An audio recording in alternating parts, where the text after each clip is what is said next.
إنها غراس الجنة، إنها غراس الجنة، لا حول ولا قوة إلا بالله. فإن نبينا صلى الله عليه وسلم ليلة أسري به مر على أبينا إبراهيم عليه السلام فقال: يا محمد يا محمد، مر أمتك أن يكثروا من غراس الجنة. قال: وما غراس الجنة؟ قال: لا حول ولا قوة إلا بالله. رواه أحمد وابن حبان.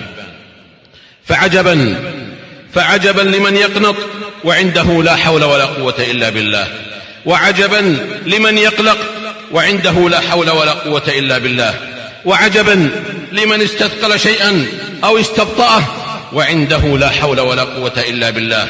ألا والله وبالله وتالله إن ذلكم لهو التفريط بقضه وقضيه.